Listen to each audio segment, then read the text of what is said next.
Baik, selamat pagi. Assalamualaikum warahmatullahi wabarakatuh. Perkenalkan, saya Abdurrahman Nafik Yuda Hamami dengan NRP akhir 103.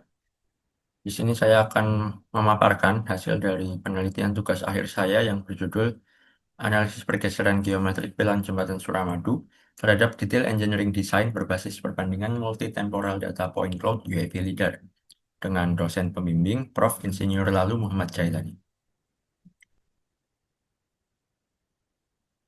Latar belakang mengapa saya melakukan penelitian ini yaitu seperti yang kita tahu bahwa Jembatan Suramadu merupakan salah satu infrastruktur vital yang menghubungkan Pulau Jawa dan Pulau Madura yang memiliki panjang 5,4 meter, 5,4 ribu meter, dan 5.400 meter dan lebar 30 meter.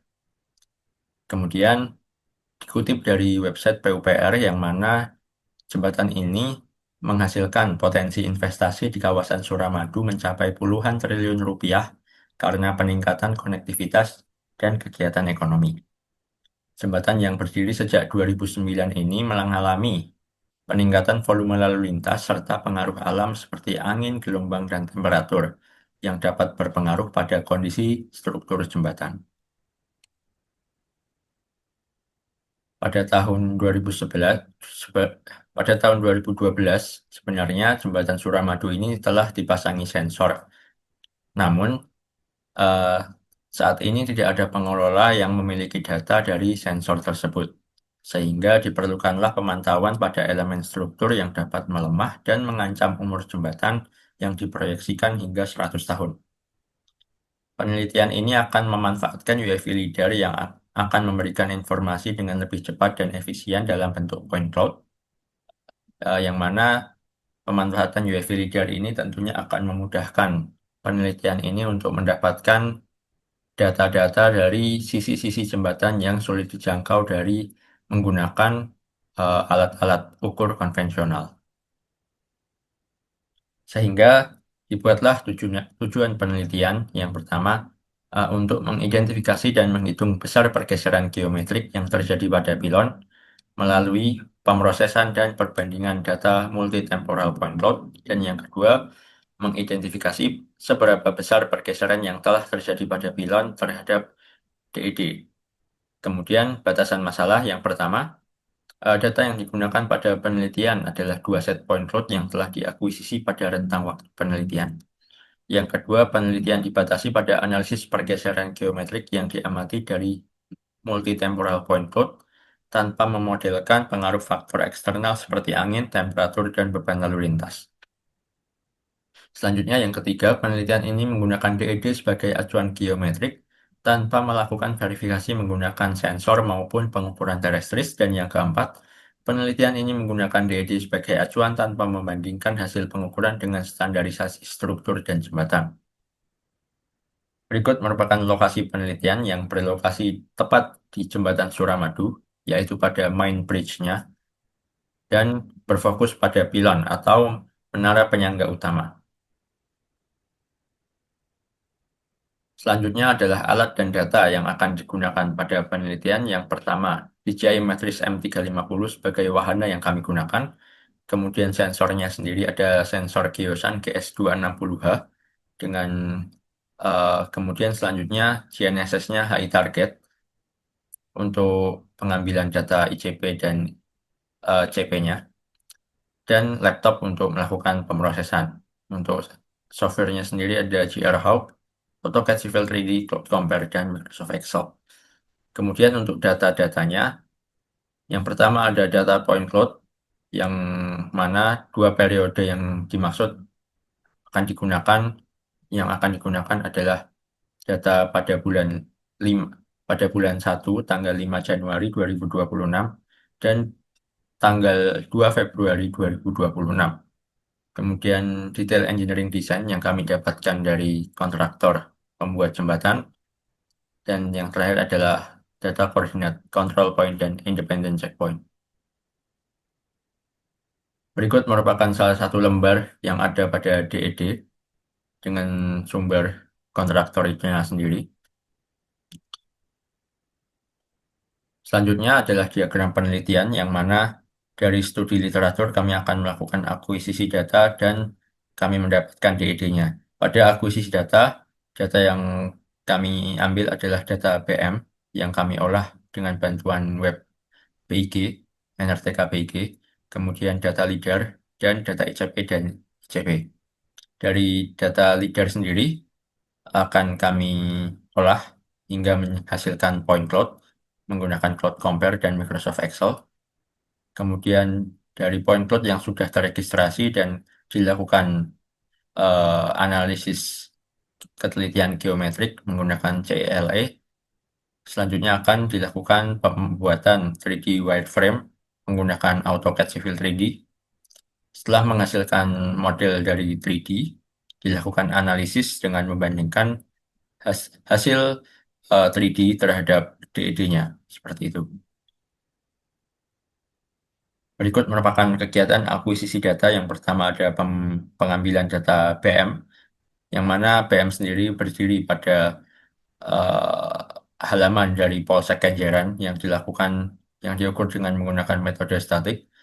Kemudian pengambilan data LIDAR. Untuk data LIDAR sendiri eh, diambil menggunakan dua variasi ketinggian di semua periode, yaitu pada ketinggian 130 meter dan 65 meter, dengan alasan jikalau hanya menggunakan satu ketinggian yaitu 130 meter, point cloud yang dihasilkan pada sisi-sisi bagian bawah, baik itu eh, bawah pilon maupun kabel dan dek jalan kurang terlihat, sehingga ditambahlah satu layer atau satu variasi ketinggian lagi yaitu 65 meter.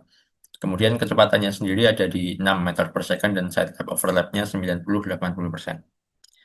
Selanjutnya, pengambilan data control point dan independent checkpoint yang digunakan menggunakan RTK dengan jumlahnya 4:4. Berikut merupakan visualisasi dari koordinat CP dan ICP yang telah diplot pada point cloud eh, hasil penelitian. Dengan melakukan perhitungan CELE untuk periode 3 dan 5, dihasilkan bahwa akurasi geometrik periode 3 dan 5 masuk pada kelas 2 skala 1:2500. Dikarenakan point cloud, dua set point cloud ini berada pada skala dan kelas yang sama, maka diputuskan bahwa dua data ini dapat dibandingkan. Selanjutnya, dari point cloud yang telah dilakukan registrasi dan analisis CLA untuk mengetahui akurasi geometrik data, dilakukan segmentasi dan filtering, yaitu pada gambar paling kiri. Segmentasi dan filtering dilakukan menggunakan software Cloud Compare dengan cara interpretasi. Eh, Kenapa melakukan interpretasi manual? Karena objek yang diamati ya cukup besar, sehingga cukup mudah untuk memisahkan antara bagian-bagian yang mana yang pilon, yang mana jalan, yang mana yang eh, kabel, sehingga cukup mudah dan cepat lah. Kemudian dari segmentasi dan filtering dilakukan pengubahan point cloud menuju line. Eh, Tahap ini dilakukan pada software Civil 3D dengan bantuan salah satu fitur dari AutoCAD Civil 3D, Point Cloud to Line, dengan menginterpretasikan atau mengambil titik tengah dari sela-sela point cloud di tiap layernya. Kemudian setelah eh, dibuat point cloud apa layer dari tiap-tiap level ketinggian menggunakan line, digabungkan frame-frame tiap layer ini menjadi satu seperti gambar pada bagian paling kanan.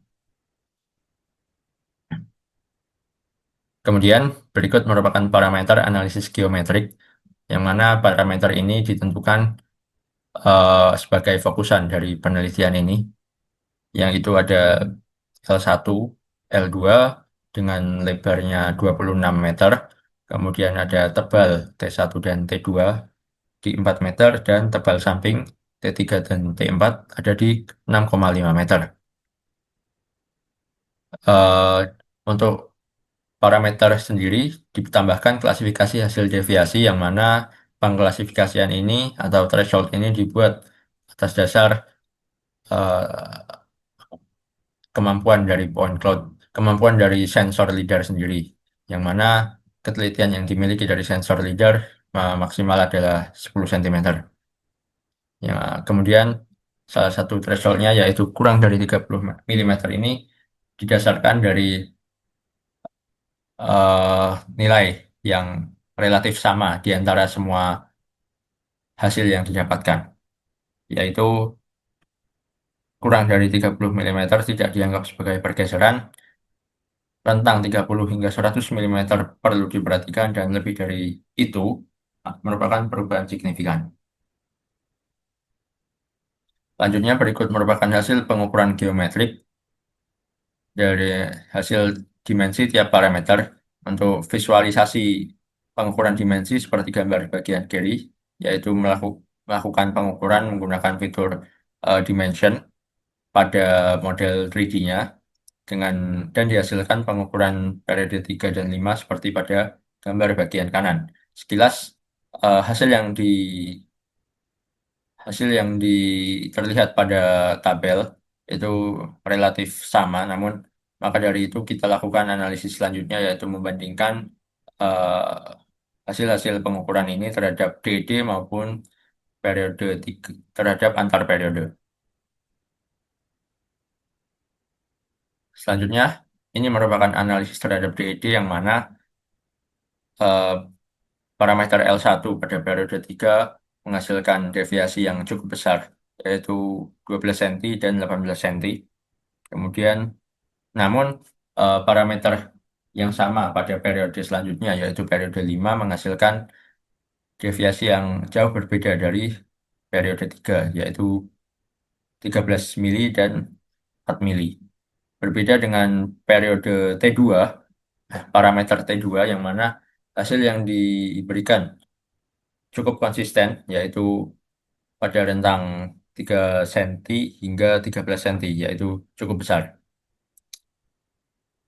Sehingga diklasifikasikan bahwa parameter T2 pada periode 5 dan periode 3 di kedua pilon membutuhkan eh, membutuhkan perhatian karena berada pada rentang 30 hingga 100 mm. Selanjutnya, analisis antar periode menghasilkan parameter L1 merupakan nilai yang cukup besar, yaitu pilon Surabaya ada di 11 cm dan pilon Madura ada di 19 cm. Selanjutnya, dilakukan perhitungan mean absolute error. Eh, Dasar mengapa penggunaan MAE, yaitu kami tidak eh, me- agar tidak agar nilai positif dan negatif dari tiap hasil pengukuran itu tidak saling mempengaruhi, karena eh, yang kami butuhkan adalah nilai absolut, bahwa positif dan negatif itu tidak ada bedanya karena itu tetap sebuah deviasi seperti itu.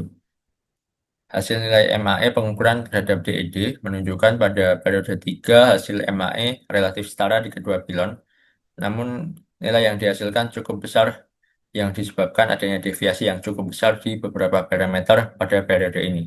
Untuk periode 5 sendiri dihasilkan nilai MAE yang berbeda, menunjukkan kesesuaian terhadap DED yang lebih baik terlihat dari nilai MAE yang lebih kecil dari periode 3. Kemudian untuk nilai MAE antar periode, selisih MAE periode 5 dan 3 mengindikasikan bahwa Pilon Madura mengalami intensitas perubahan dimensi yang lebih besar dalam rentang pengamatan daripada periode 3. Selanjutnya dilakukan analisis kemiringan bangunan, yang mana analisis kemiringan bangunan ini membandingkan titik terbawah dan titik teratas dari centroid atau garis tengah eh, dari volume jembatan tersebut. Dari analisis kemiringan ini, bahwa Pilon Surabaya dan Pilon Madura terindikasikan bahwa mereka mengalami kemiringan ke arah bentang tengah, yaitu ke arah tengah dari jembatan dengan kemiringan terbesar yang diamati yaitu adalah pada periode 3 Pilar Madura yaitu di 0,2 derajat dengan delta H-nya ada di 494 mm. Dari hasil yang dipaparkan, disimpulkan bahwa deviasi geometrik terbesar terjadi pada parameter L1 dengan deviasi sebesar 111 mm dan Pilar Surabaya 190 mm pada Pilar Madura, serta parameter T2 dengan perubahan sebesar 96 mm, sedangkan T3 dan T4 merupakan parameter paling stabil dengan nilainya kurang dari 15 mm. Pergeseran terhadap DED menunjukkan parameter L2 memiliki deviasi yang paling besar. Parameter L1 memiliki deviasi yang paling besar, khususnya pada periode 3 dan dengan nilai 124 dan 186 mm. Namun, deviasi besar tidak terjadi pada parameter L1 di periode 5. Berbeda dengan parameter T2 dari periode 3 dan 5 ini, eh, dia rentang deviasinya berada di 34 sampai 134. Yang ketiga, perbandingan dengan DED menunjukkan konsistensi yang baik di beberapa parameter. Namun khusus Pak, untuk parameter L1 dan T2, eh, dapat terlihat bahwa nilainya cukup besar dan deviasi yang dihasilkan itu cukup besar. Itu dapat dipengaruhi oleh beberapa faktor seperti perbedaan distribusi beban ketika pengambilan data, yang kita tahu bahwa jembatan Suramadu ini sangat sibuk. Kemudian kondisi angin dan cuaca yang bisa saja berbeda di beberapa periode, serta data point cloud yang masih kurang lengkap di beberapa bagian karena keterbatasan kemampuan alat dan desain lajur yang kurang maksimal. Kemudian yang keempat, kedua pilon menunjukkan kemiringan ke arah tengah jembatan. Nilai kemiringan yang dihasilkan konsisten dari kedua data yang dimiliki, merupakan indikasi sebagai hal yang muncul dari tarikan kabel secara terus-menerus menarik puncak ke arah bentang tengah jembatan. Mungkin sekian saja yang bisa saya paparkan. Segala bentuk saran dan masukan akan saya terima dengan baik, dapat dikirimkan kepada saya. Terima kasih. Selamat pagi.